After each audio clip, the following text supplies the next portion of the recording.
Hey y'all, hey. Okay, so of course, my name is E. Hello to all my subscribers. Hello to everyone who is seeing me for the first time.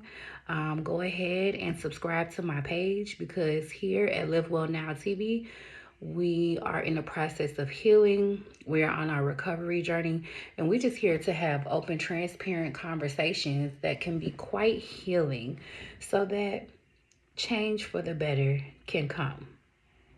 So, for those of you again who don't know, I am a certified peer specialist that is a mental health professional who helps other individuals who are on their road to recovery through lived experience. I'm also in the process of getting my master's degree to be a social worker so that I can really help people with different situations, different life experiences, and different problems the way that I believe people need to be highly served. So that's who I am. That's part of who I am. That is also what I do. And yeah, I'm just here to share my life, share my story, and hope others will be inspired to move to make their own major and minor changes in their life. So that's me. Now, the reason why I am recording this video is because I want to share with y'all my experience on my 6-week fitness challenge. Okay, I have posted some shorts today to talk about my 6-week challenge. I have been posting shorts kind of throughout the 6 weeks. Now, I will admit, week 5 and week 6, I kind of did slow down. I was actually planning prom for my clients at my job. So we had an adult prom for special needs individuals so that they could get to experience prom, right? Because, I don't know about y'all, but I remember my prom just like it was yesterday. And it was a lot of like just general ed students. But when I thought about it, I didn't see any special needs students at prom. So to be able to cultivate that for my clients was an amazing experience. It was very tiring. It was very time consuming, and I kind of slowed down on posting content for week 5 and 6. However, you do get to see workouts. You do get to see the transformation over a 6-week process. So make sure y'all go to my shorts and check that out. So while on this 6-week journey, before I started, I just was feeling very convicted because my eating was out of control. And I just could not understand, like, why am I eating so much? And one day at work, it just was out of control. Like, I stopped somewhere to get breakfast. I went across the street from my job to get food. And then I made sure, like, I had some snacks, I had some sweets, and y'all, I felt awful. I felt awful. I wanted to go to sleep. I was falling asleep while trying to work, and something just felt off to me. I felt off to myself. And even in the midst of like not being sober because I am so high off of food and I caught the itis so bad, I just really was like questioning, like, Elisa, why are you doing this? Why are you eating like this? Why are you doing this to yourself? Like, you're on the verge of going to sleep. I legit felt like an addict. I felt like somebody that I help on a daily basis, like just falling asleep, falling over, just like how you would see an addict on the streets, whether it's fentanyl or, trank, whatever it is that person is taking that has them kind of fall over. I felt the same way from food. So I am a woman of God. I pray and I just ask the Lord, like, Lord, like, I am tired of eating like this. Like, what is going on with me?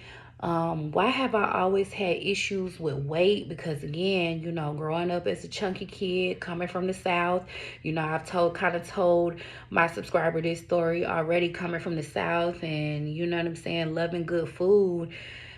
And my people being raised in the church and being like real deal Southern Baptist Kojic, like down back home type thing, where you go to church and then after church is over, you have that food, you go get your plate. That's the type of time I'm on. That's my roots, okay?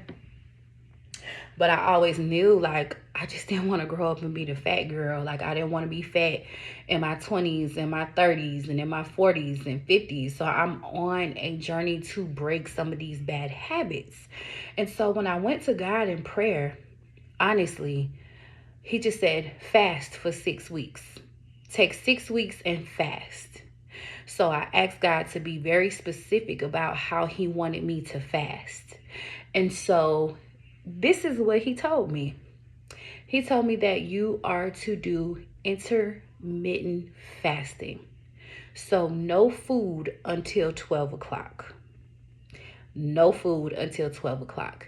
And some days, my eating window was from 12 to 6. Other days, it was from 12 to 8. It just depended on what he wanted me to do that day. And I know God was testing me with that because he wanted to make sure I heard his direction and I executed what it is that he told me to do. So I know that for a fact. And with intermittent fasting, God also put me on a workout plan. And that workout plan consisted of working out at least 4 days a week every morning. And if I missed a morning, I needed to go work out that evening. I needed to commit to at least 1 hour, okay? Those workouts. 30 minutes would be HIIT training or, lifting weights. And the last 30 minutes would be cardio. And he was very specific with the cardio as well. He said, you're going to walk on that treadmill. So I said, okay. So 4 days out the week, sometimes 5. As I enjoyed the process, I would do 5 days. Some weeks I would do 6. And I would get up every morning at 4 a.m. I would be in the gym between like 4:45 and 5 o'clock because, it's a process waking up early, right? And I would do just what God told me to do. I would do my HIIT training or I would lift my weights and then I would do 30 minutes of cardio. Now, was I perfect in that process? Absolutely not. There were some days where I got to the gym late and I could only do 20 minutes of cardio. Around week 4, it became hard to commit to 30 minutes on the treadmill. So I said, God, like, can you please be okay with 20? And, God was like, hey, that's on you. I told you what to do. So there were times where I did have to do 20 and 25 minutes because I had to be out the gym by a certain time so I could shower and make it to work on time. But what God showed me even in that process is that you need to prepare, Elisa. You need to make sure you're in bed on time.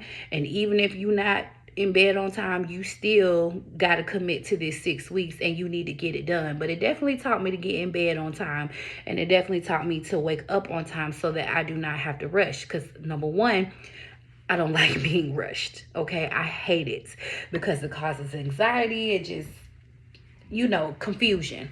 I'm not with all that. So I committed. I did it.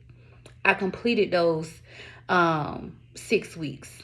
And even when it came to the eating, this is the part that got me. So throughout these 6 weeks where I had to not eat until 12 o'clock, from the time I woke up at 4 up until 12, that gave me an 8-hour window to really hear from God the way that I needed to. And in that time, God revealed to me that I battle with the spirit of gluttony. And he took me through that 6-week process to start the deliverance process. Y'all.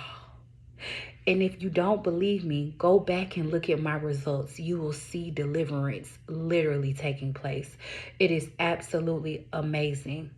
And I just say all this to say that I'm about to do a gluttony series, because not only am I going to get delivered from the spirit of gluttony, so are you, if this is for you to watch. We're literally going to do it together, and we're going to do it fearlessly.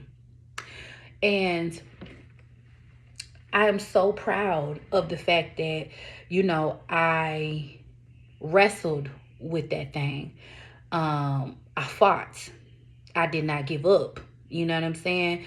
Were there times that even I slipped up on my diet? Absolutely. But I felt convicted and I got right back on track. So the main thing, that when you're trying to go through this deliverance process with gluttony, do not condemn yourself. This is nothing but addiction. This is nothing but addiction. And now you're actually wrestling with this spirit. And another thing that God revealed to me is that I'm wrestling with this spirit because I've been using food to cope pretty much all of my life. Coming from somebody who's been through a lot of childhood trauma, food was there when I felt like nobody else was. And now God is like, I'm here. You don't need to depend on food to escape. You don't need to be addicted to food. And food is not the only addiction that I battle with. So this is probably just the last one that I need to be delivered from. And I hope that's where you are as well. So my prayer is that you commit to a fasting process. If God is calling you to fast, please be obedient and do it, because God is ready to deliver you from this addiction. This is such a quiet addiction that nobody really talks about. And we got to start having conversations about it, because people need to be set free. Gluttony is everywhere, from portion sizes to food shows showing people overeat. Not to mention, these mukbangs are off the chain. You have places like Crumble Cookie who are slowly killing us, slowly but surely, with all of the sugar in these cookies, all of the sugar in these drinks, all these coffee drinks with so much sugar. People want to eat lavishly all of the time. You have happy hours that are constantly happening. People are going to different places and showing us where to eat. They're rating these experiences.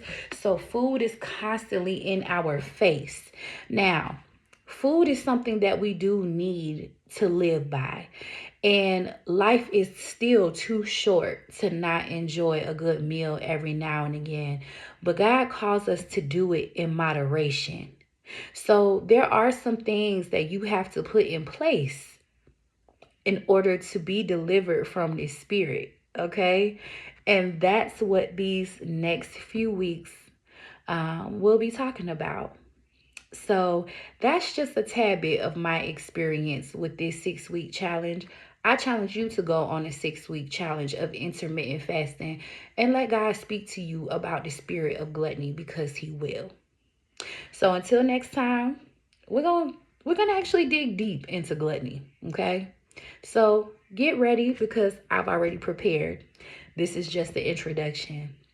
Thank you all for listening and being a part of this process with me. I hope it helps you to start your own, and I'll see you next time. Okay, bye.